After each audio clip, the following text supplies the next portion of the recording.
Hai, namaku adalah Emily dan aku berusia 20 tahun. Dan aku baru saja menjadi seorang wanita. Ya, kamu tahu apa yang aku maksud. Katakan padaku, apa kamu ingat seks pertamamu? Seperti apa rasanya? Panas dan penuh gairah? Dan yang paling penting di mana? Kamu tahu, mungkin aku sudah memecahkan rekor dan mendapat piala Oscar dari tempat dan bagaimana itu terjadi padaku. Tonton videonya sampai akhir dan kamu akan pelajari bagaimana aku kehilangan keperawananku di dalam mimpi.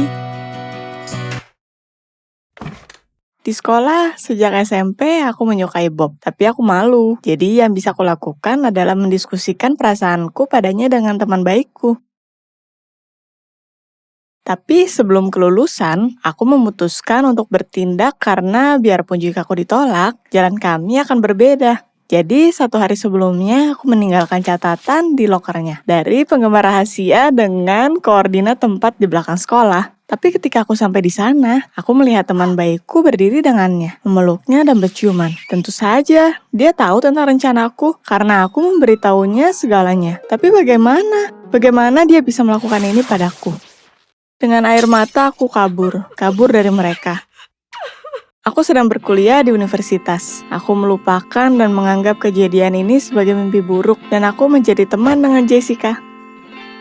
Kita bertemu di hari pertama sekolah. Awalnya aku tidak mau mempercayainya karena aku sudah pernah dikhianati sekali. Tapi aku menyadari bahwa aku butuh untuk keluar dari masa lalu dan bergerak maju. Pernahkah kamu dikhianati oleh orang tercintamu? Maka kamu pasti mengerti aku. Sejak kecil aku tertarik dengan bola voli dan setelah mempelajari tim di universitas, aku memutuskan untuk bergabung. Timnya tidak berjalan dengan sangat baik.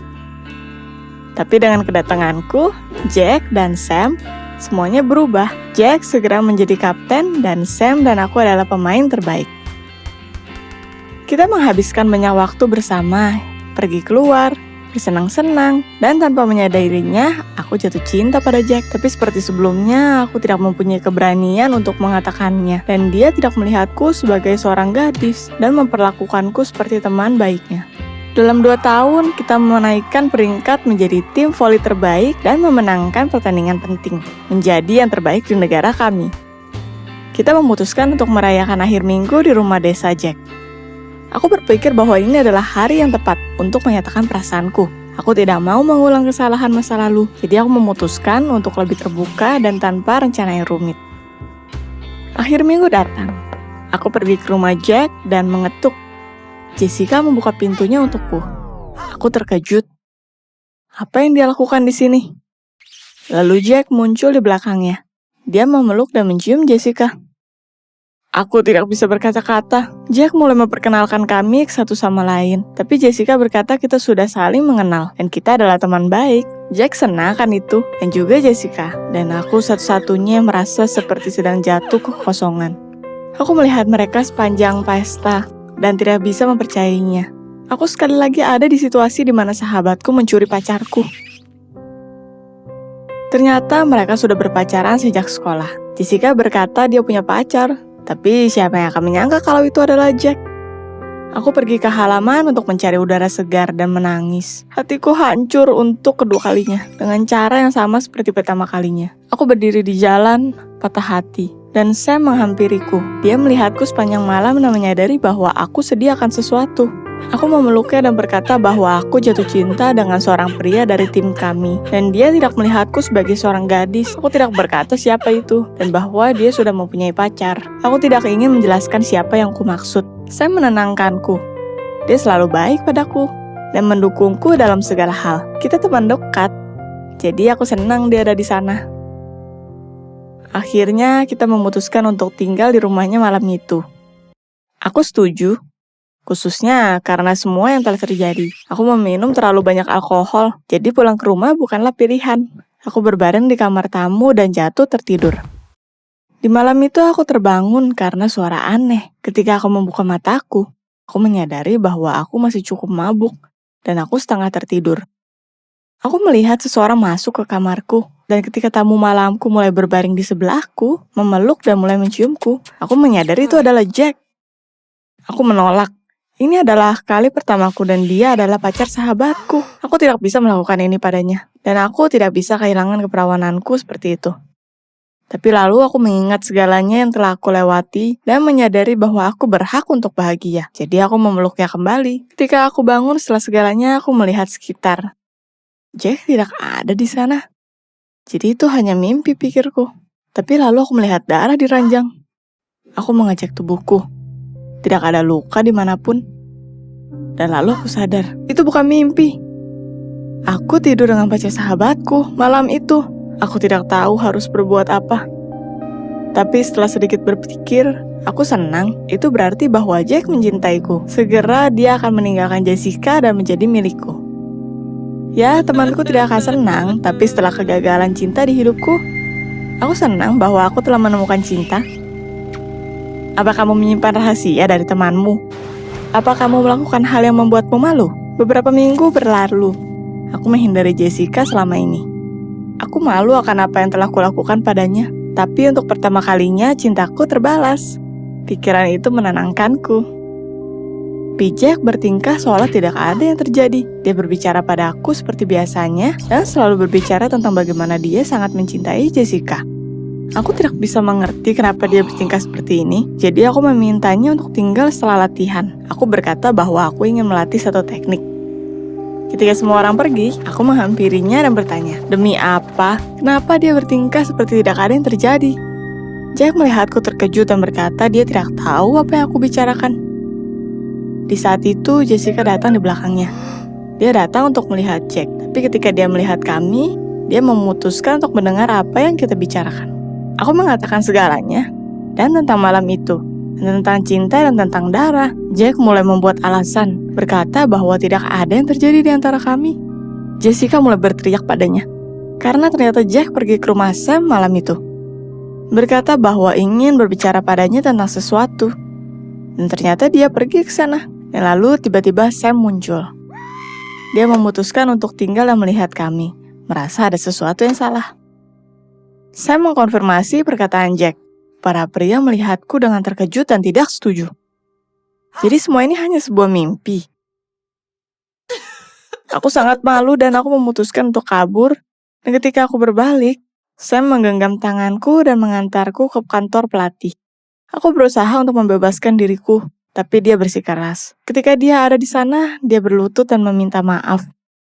Ternyata malam itu, dia pikir aku berbicara tentangnya. Jadi dia menelpon Jack.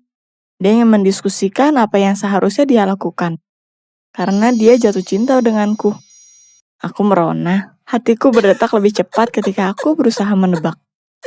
Setelah percakapan, ketika semua orang pergi tidur, dia memutuskan untuk menghampiriku dan memberitahukan perasaannya. Tapi aku mulai mengganggunya, dan dia memutuskan tidak melawan dan mengalahkanku. Jadi seks pertamaku dengannya. Aku syok, bagaimana dia bisa melakukannya padaku. Aku menangis. Sam ingin memelukku, tapi aku mendorongnya menjauh dan berkata padanya, aku tidak siap untuk mendiskusikannya sekarang. Sebulan berlalu. Aku belum melihat para pria sejak itu. Aku memutuskan hubungan dengan Jack dan Jessica. Lalu seseorang mengetuk pintu. Aku pikir itu adalah Sam lagi. Dia datang padaku selama bulan itu, memohon pengampunanku, memintaku untuk memberikan kesempatan kedua. Ya, aku kehilangan kesabaran. Aku membuka pintu dan menamparnya sekencang yang aku bisa. Tapi Jack berdiri di sana. Dia memegang pipinya yang memerah. Aku memutuskan untuk menutup pintunya dengan cepat. Karena aku malu untuk memikirkannya. Tapi Jack menarik pundakku dan memelukku. Aku tidak mengerti apa yang terjadi, tapi aku tidak menolak dan hanya mengubur wajahku di bahunya. Kita pergi ke lorong dan Jack mengakui bahwa dia jatuh cinta padaku juga. Dia ingin mengatakannya sejak lama, tapi dia tidak bisa meninggalkan Jessica, dan setelah pengakuan Sam, dia kehilangan harapan. Tapi setelah mendengar perasaanku padanya, aku memutuskan bahwa waktunya telah tiba. Aku melihatnya sebentar dan lalu aku berkata tidak. Setelah semua yang telah terjadi, aku tidak bisa bersamanya. Sam sudah mengambil keperawananku. Aku bertengkar dengan temanku, dan keraguannya adalah salah satu alasan kenapa itu terjadi. Jadi aku mendorongnya dari pintu dan berkata padanya bahwa tidak ada yang akan terjadi di antara kita. Sekarang kita hanya teman satu tim. Di titik itu aku menyadari bahwa aku memiliki perasaan pada Sam. Tidak seperti Jack, dia selalu ada di sana untukku. Jadi aku memutuskan untuk memberikannya kesempatan. Dan kita... Itu cerita selanjutnya. Jika kamu menyukai cerita ini, like videonya. Subscribe channel ini dan jangan bingung antara kenyataan dan mimpi. Hai, aku Kat, 16 tahun.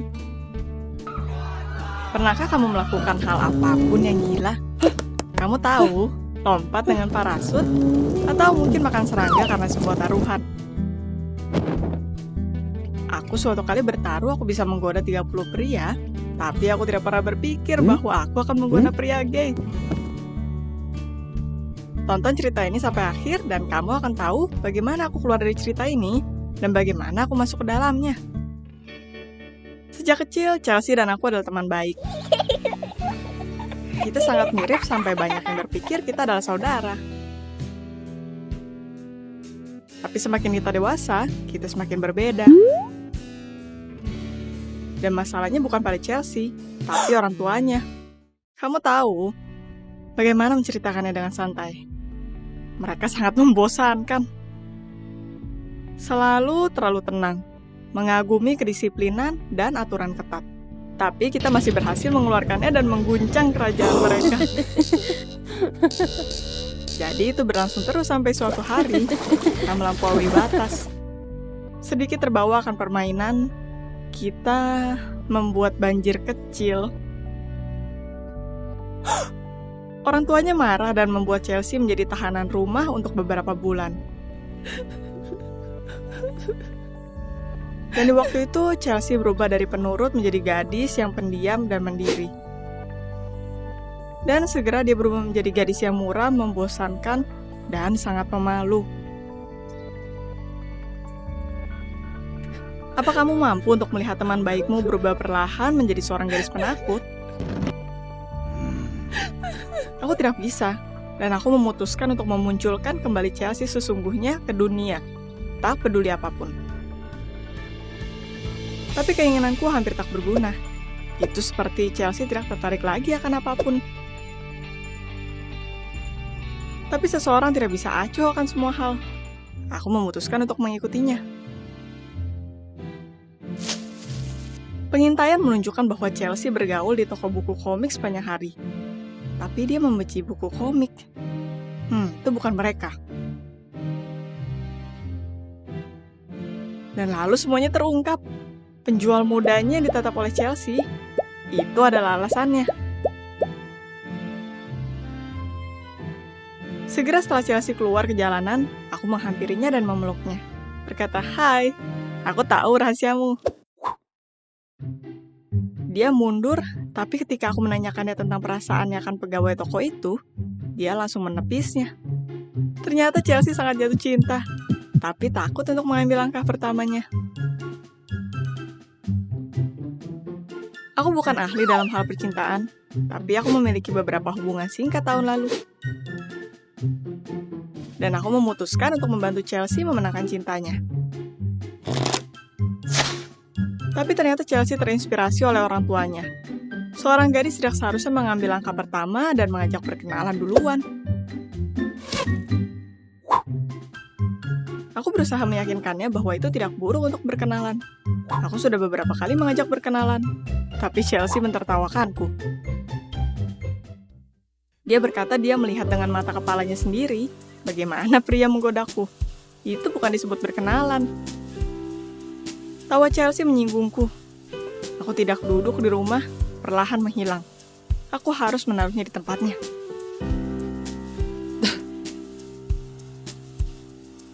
Chelsea berbicara di depanku bahwa dia tidak akan mempercayainya sampai setidaknya satu pria menciumku. 10 lebih baik. Aku menghentikan Chelsea dengan sebuah gestur yang menjawab, "Biarkan itu menjadi beberapa lusin. Kamu lihat." Chelsea yang bodoh, kejam, membosankan. Aku sangat ingin mendapatkannya kembali, tapi aku lupa betapa sombongnya aku. Tapi taruhan adalah taruhan. Aku memutuskan untuk mulai dengan sebuah kafe, di mana aku seketika menemukan pria duduk sendiri.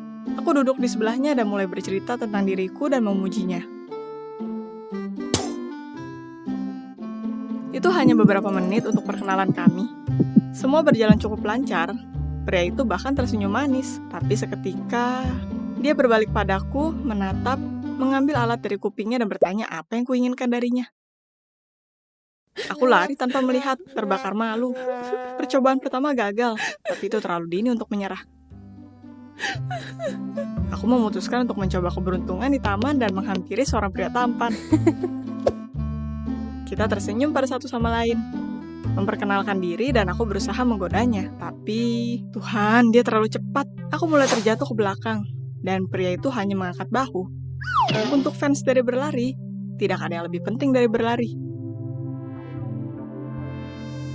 Berusaha mengejar napasku, aku melihat pria itu kabur dariku dan dengannya harapanku untuk memenangkan argumen. Aku menyadari bahwa kencan kilat bukanlah untukku. Apa Chelsea benar dan itu takdir seorang gadis untuk menunggu dengan sabar untuk langkah pertama dari seorang pria? Tapi ketika Chelsea bertanya bagaimana keadaanku, aku menyadari aku belum siap mengaku kalah. Aku kembali ke internet dan hampir setuju untuk sebuah kencan dengan pria. Ketika aku tidak sengaja melihat sebuah klub hati kesepian.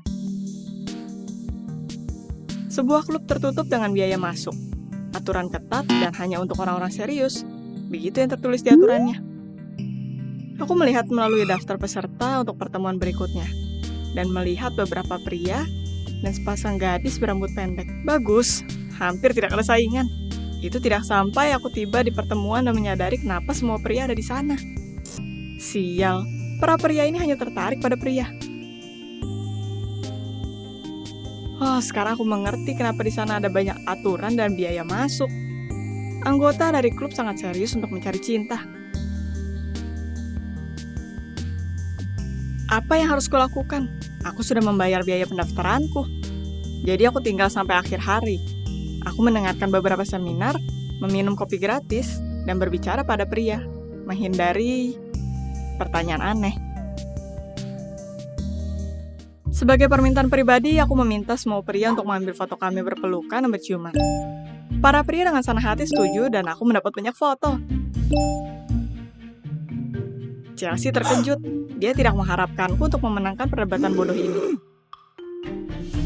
Aku membuatnya menepati janjinya untuk pergi dan bertemu dengan cintanya. Chelsea mulai meminta saran dariku, dan aku mulai membual. Jadilah orang yang tegas, percaya diri, keluarkan tangan ini dan tanyakan dengan berani. Ayo pergi berkencan. Kita masuk ke toko itu, dan aku mendorong Chelsea menuju takdirnya. Tapi Chelsea pucat dan gugup. Berjalan melewati pegawai muda itu dan menuju pegawai bagian penukaran. Dan lalu itu menyadarkanku. Selama ini Chelsea tidak melihat pria itu. Tapi pada gadis tidak menarik itu. Itu sangat jelas temanku bersemangat. Aku bergegas menyelamatkannya. Tapi sebelum aku sampai, Chelsea sudah mencapai cintanya. Chelsea dengan percaya diri mengambil tangan gadis itu dan berkata ke seluruh toko dengan suara lantang, "Ayo pergi berkencan." Di sana ada tatapan horor dari gadis itu. Tapi ketika dia menyadarinya, dia dengan halus menolak Chelsea. Semenit kemudian aku menenangkan teman baikku di taman terdekat. Merasa bersalah, aku memutuskan untuk memberitahu semuanya. Aku berkata padanya bagaimana aku bertemu dengan para pria itu dan bagaimana itu berakhir. Dan lalu aku menceritakan tentang klub hati kesepian. Chelsea mendengarkanku tanpa menunjukkan emosi dan ketika aku selesai, dia hanya tertawa. Aku tidak mengharapkan ini. Chelsea tertawa, memegang perutnya dan menghapus air mata. Segera kita tertawa bersama. Dua teman yang bersemangat seperti di masa lalu. Dan aku menyadari bahwa sekarang kita mulai mengerti satu sama lain lagi. Kita kakak beradik kembali.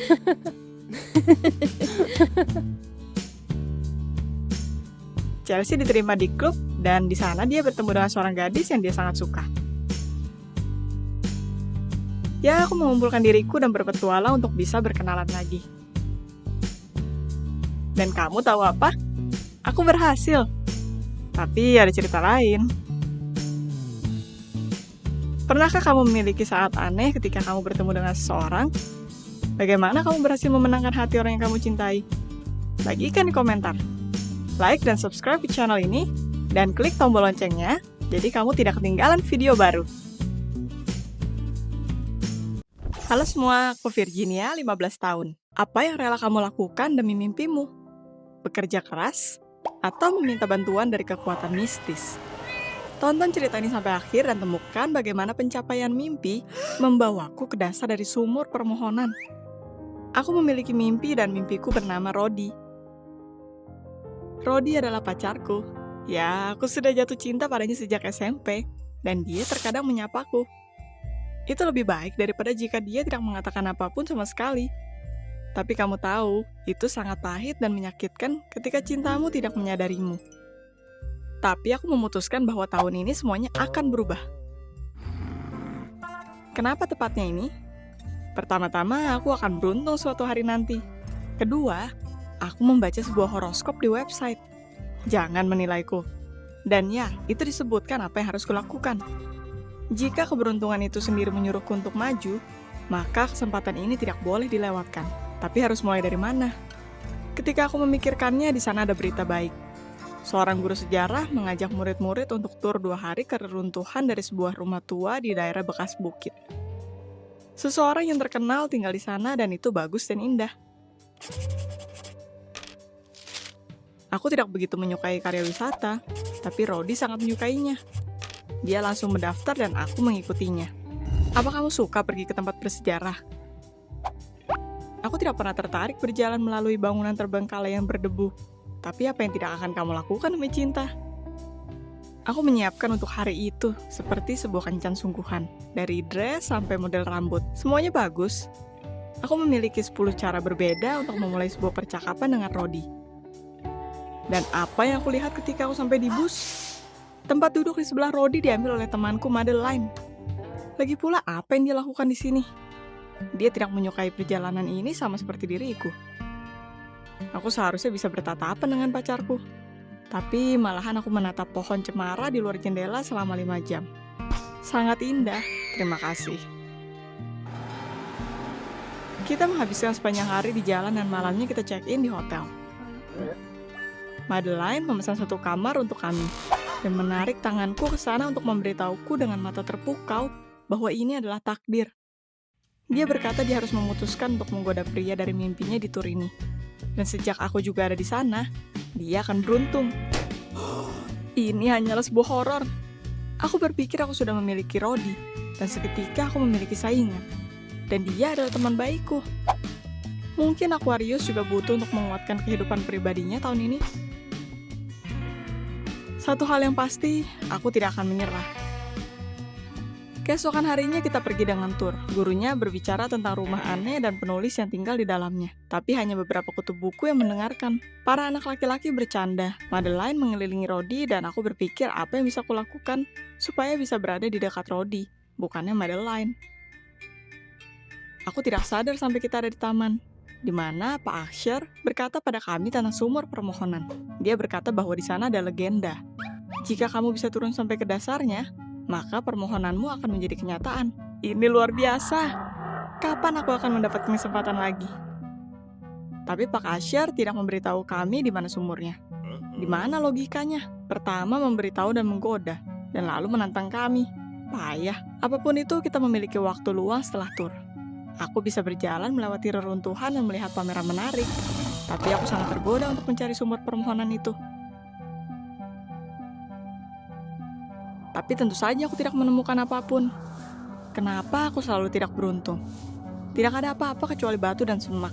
Tidak ada sumur. Aku hampir pergi dan menyerah soal Rodi ketika aku mendengar sebuah suara. Itu suara Madeline. Aku ketakutan dan berlari padanya. Bagaimana jika sesuatu terjadi? Ternyata itu tawa bahagia.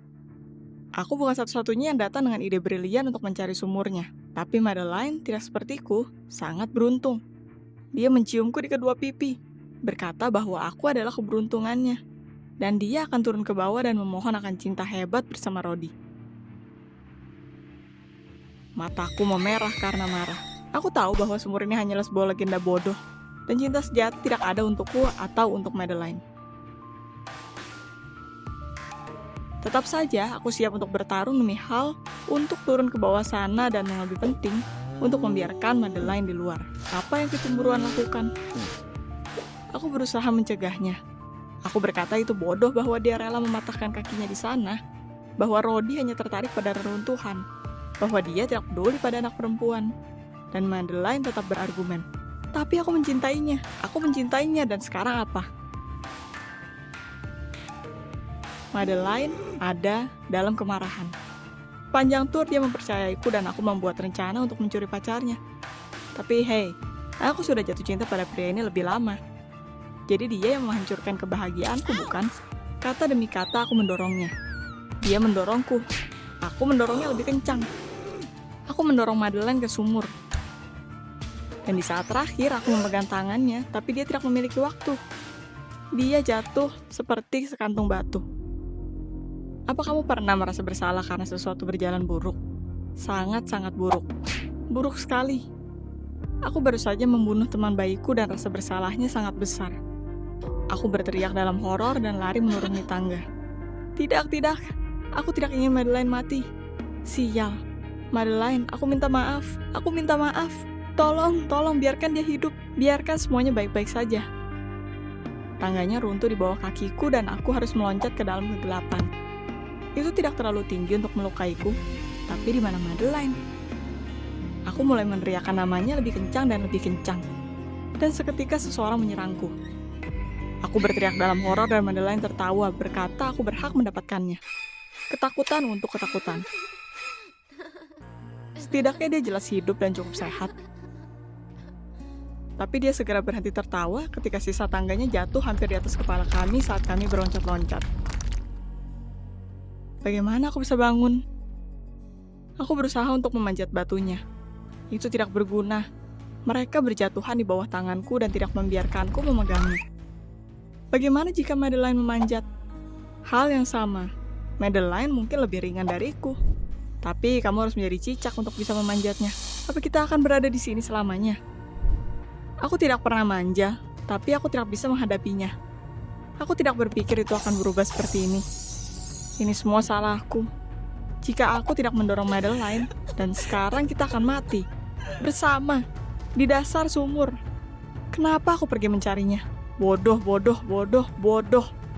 Kita mulai meminta bantuan, tapi tidak ada yang datang menghampiri kami. Bagaimana jika semua orang masih di rumah? Atau pergi ke kota? Madeline mulai panik juga dan segera kita adalah seonggok keputusasaan yang menangis.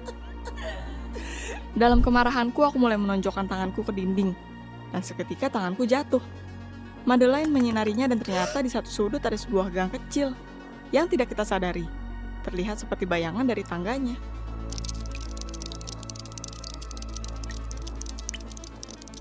Kita tidak memiliki pilihan, jadi kita pergi. Tapi kemana? Itu masih sangat gelap dan kita takut jika kita akan menemukan jasad di perjalanan. Bagaimana jika penulis ini atau siapapun dia memiliki sebuah tempat penyiksaan di ruang bawah tanah? Kita tidak menemukan ruang penyiksaan, tapi kita tersesat. Kita berjalan. Dan lagi-lagi kita berada di sumur. Dan kita berjalan lagi. Dan semua di sekitar kita tidak berubah. Di akhir perjalanan kami, teleponku mati dan kita sama sekali tanpa cahaya. Dalam kegelapan total. Aku mulai memohon pada sumur. Tidak, tolong jangan tertawa. Aku sangat takut, dan aku mencari jalan keluar untuk kabur. Aku meminta sumur untuk membebaskan kami, jadi kita akan baik-baik saja. Apa itu permintaan yang terlalu banyak? Dan tiba-tiba, Madeline tiba-tiba meraihku. Menengok tajam ke kanan dan aku merasakan udara segar. Madeline sangat hebat. Aku tidak akan menyadarinya.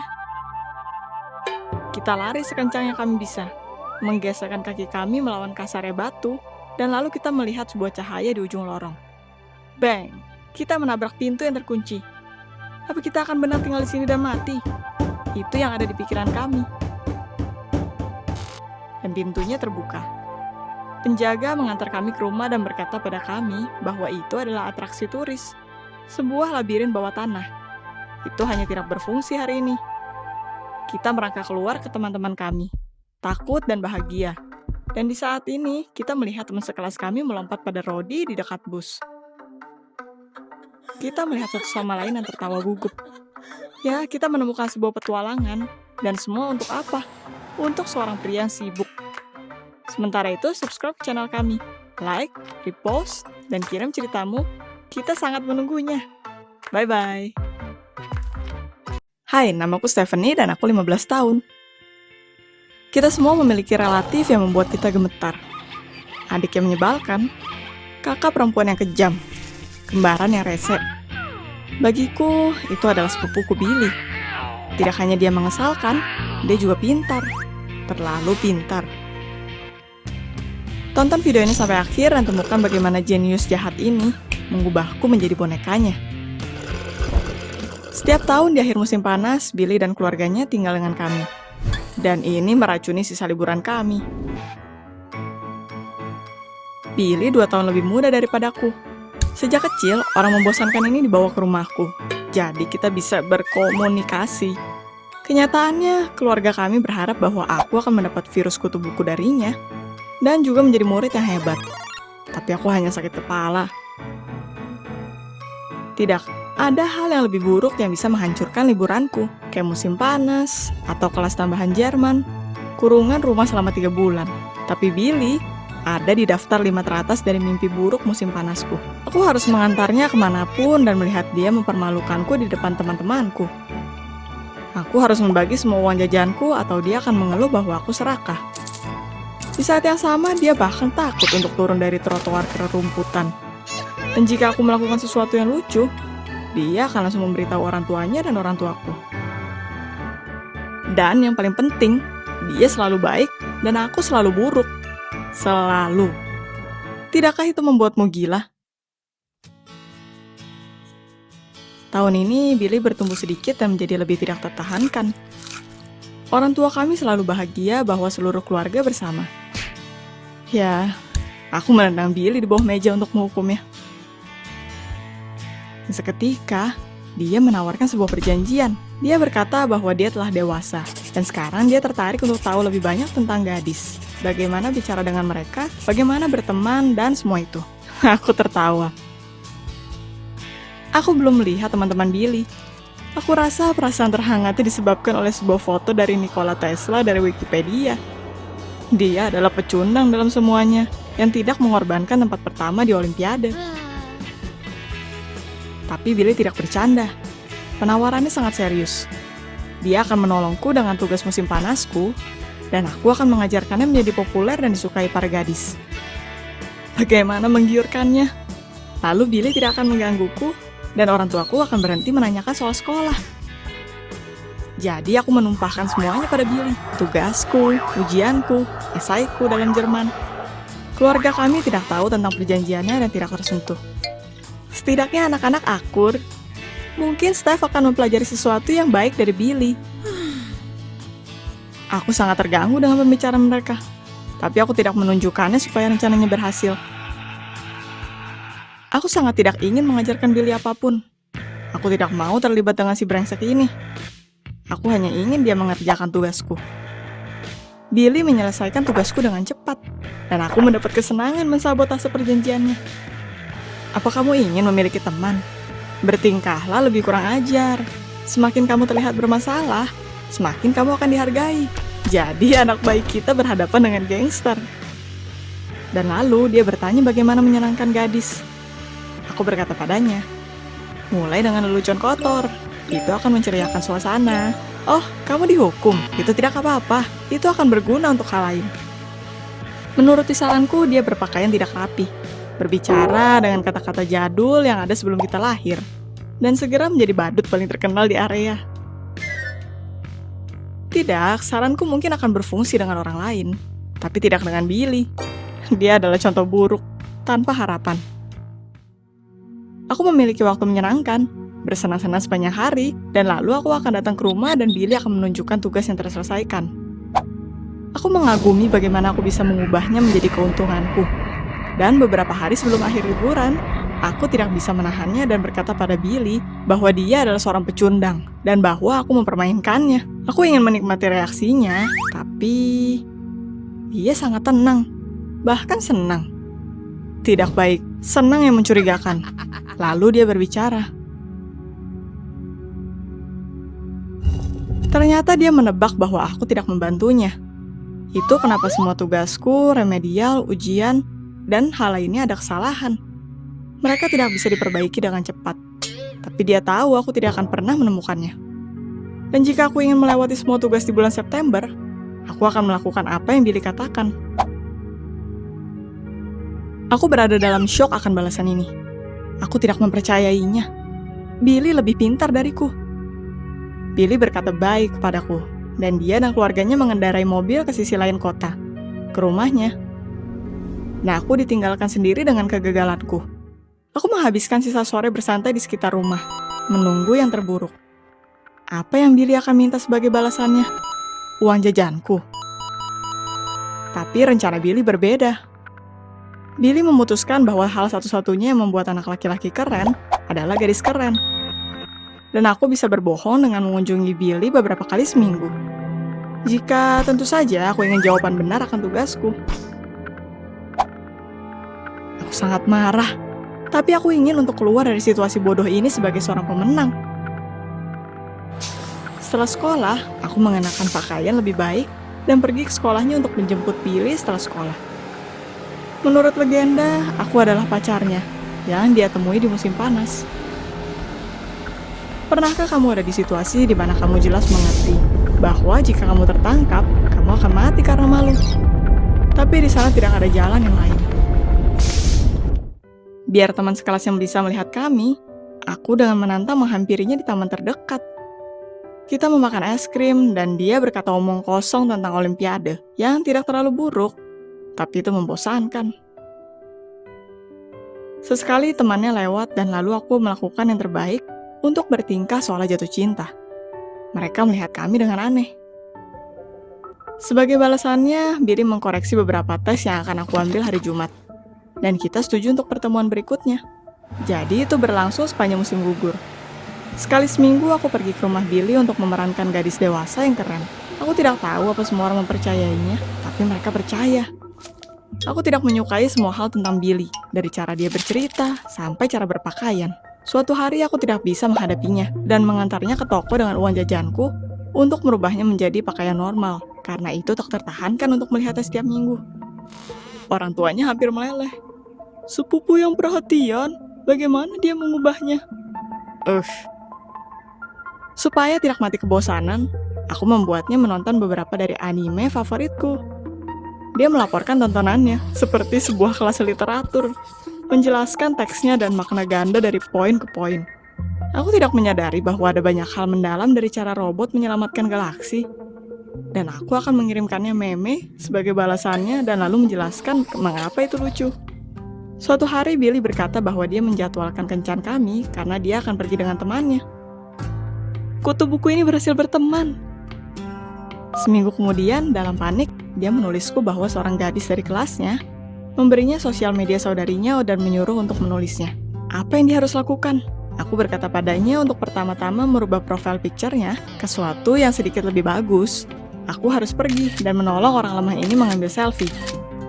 Di saat yang sama, aku menyisir rambutnya dan menunjukkannya cara menggunakan hair gel. Itu September akhir ketika Billy menghubungiku untuk memberitahu sesuatu yang penting. Aku sangat tegang. Tugas sekolah hampir selesai. Apa dia akan mengancamku dengan hal lain? Aku sudah terjebak dalam situasinya. Tapi Billy seketika memberiku sisa jawabannya dan dia berkata bahwa aku adalah seorang teman sejati dan aku banyak membantunya. Aku bingung dengan terima kasihnya dan tidak mengerti apa yang terjadi. Aku sepertinya menangani perjanjian ini. Merubah pecundang ini menjadi manusia. Sejujurnya aku banyak memikirkannya di perjalanan pulang. Aku sudah menyiapkan tugasku dan aku cukup akur dengan Billy. Dan itu sepertinya berfungsi melalui ancaman. Tapi ini salah. Apa itu terjadi? Kita seharusnya ketahuan dan kita akan mendapatkan pelajarannya. Aku mengacuhkan semua pesan dari Billy untuk seminggu dan berpikir tentang hidup. Lalu aku menawarkannya tugas baru. Itu memalukan untuk bahkan memikirkannya. Tapi aku bertanya padanya untuk membantuku mengembangkan pelajaranku. Hanya secara rahasia dari orang tua kami. Kalau tidak, aku jelas akan mati ketika mereka berkata, "Akhirnya kalian akur juga." Ya, kita tidak harus belajar, bukan? Robot anime berakhir. Aku akan menunjukkan kutu buku ini, hidup menyenangkan dari video games. Entah mengapa aku butuh untuk melawannya. Dia masih belajar lebih baik. Like, tulis topik yang menarik untukmu, dan kita akan beritahukan lebih banyak cerita tentangnya. Halo, namaku adalah Stacy dan aku berumur 20 tahun. Dan cerita ini terjadi ketika aku berkuliah. Apa kamu tahu cerita tentang gadis baik dan pria nakal? Atau tentang pria tidak populer dan ratu sekolah? Kamu harus akui bahwa di kehidupan semua terlihat sangat berbeda dari serial TV. Tapi, tidak selalu. Tonton video ini sampai akhir dan temukan bagaimana sebuah tipikal gadis baik mendapatkan pria nakal seperti di sebuah drama sekolah. Aku menyukai Ethan sejak permulaan tahun. Ini adalah tipe favoritku, yang disebut pria nakal yang tidak akan pernah melihatmu. Bagian terburuknya adalah bahwa terkadang Ethan memperhatikanku. Ya, cukup sering. Beberapa kali dia menyadari bahwa aku pergi ke barbershop atau sesuatu. Aku tidak bisa mengerti jika ini adalah aksi humanitarian, sebuah pujian untuk seorang gadis yang rumit, atau dia hanya memancing.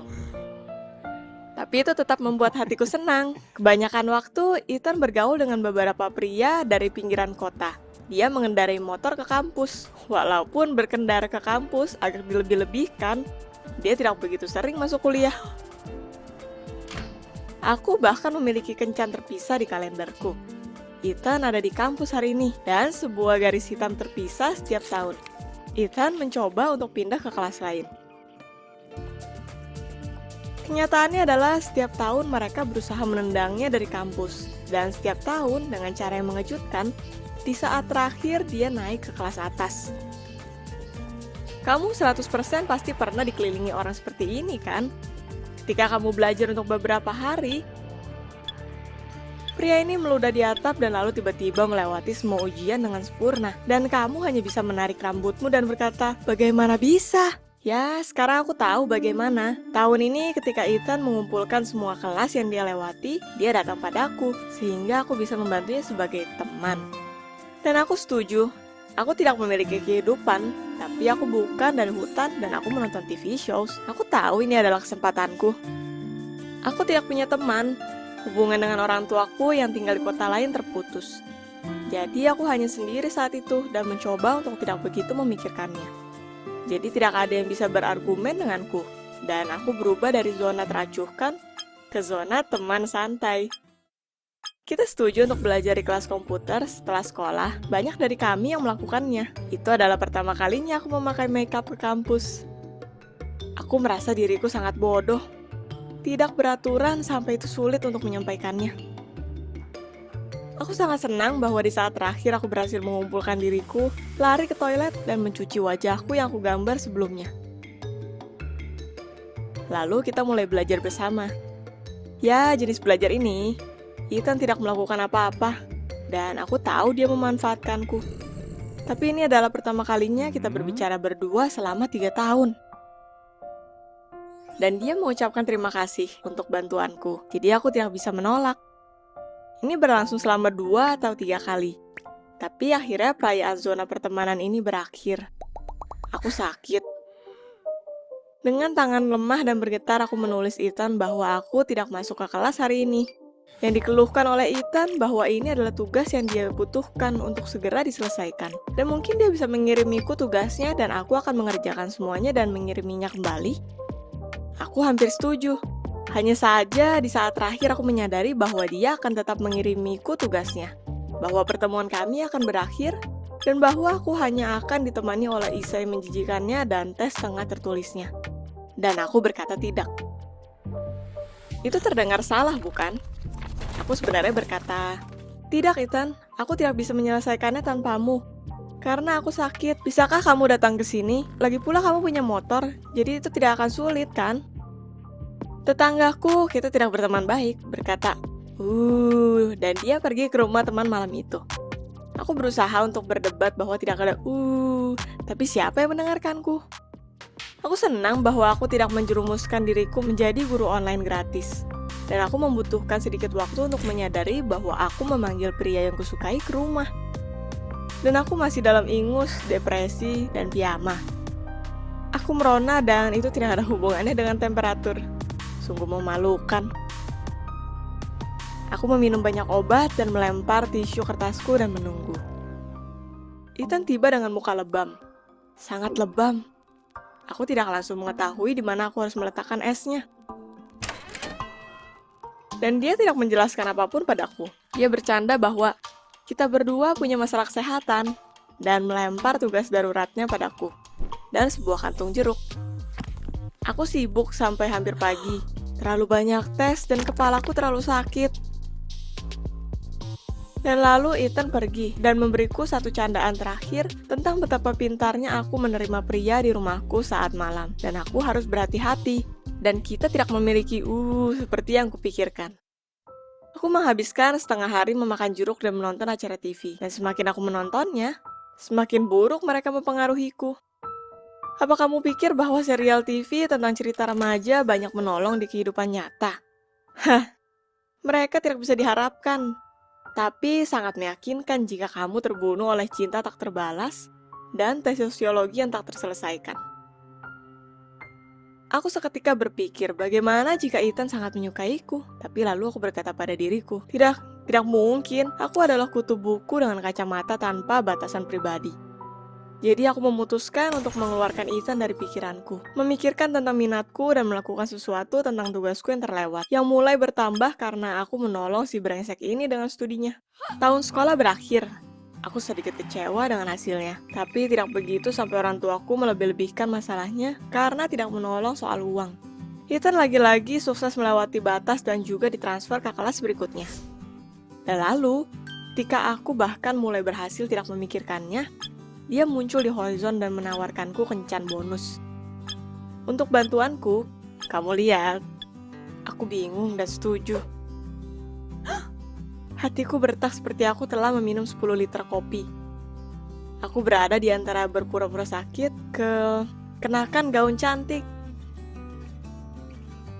Aku bahkan berkonsultasi dengan tetangga dan dia berkata lagi, dan memutuskan untuk meninggalkan kami berdua. Itu sangat canggung. Akhirnya aku menyerah. Aku memutuskan aku tidak akan pergi kemanapun karena Ethan bahkan tidak akan memikirkanku di hari berikutnya. Lagi-lagi aku salah. Karena di malam yang larut, belku berbunyi dan itu adalah Ethan. Dia sangat gembira dan berkata itu pertama kalinya dia berhasil dan karena siapa? Aku. Aku bertanya dia dari mana dan dia berkata dia mengingat alamatku. Dan bahwa aku menolaknya. Dan bahwa sekarang aku berhutang kencan untuknya. Ya, aku menjawab dengan nada yang sama bahwa di kencan terakhir kami, dia muncul dengan wajah lebam dan tidak menjelaskan apapun dan bagaimana aku harus bersikap. Ethan terdiam. Aku terdiam juga. Akhirnya aku dengan halus berkata bahwa serial TV adalah serial TV. Tapi aku tidak akan pergi ke sebuah kencan dengan seorang pria yang tidak mengatakan yang sejujurnya. Lalu Ethan mengatakan semuanya.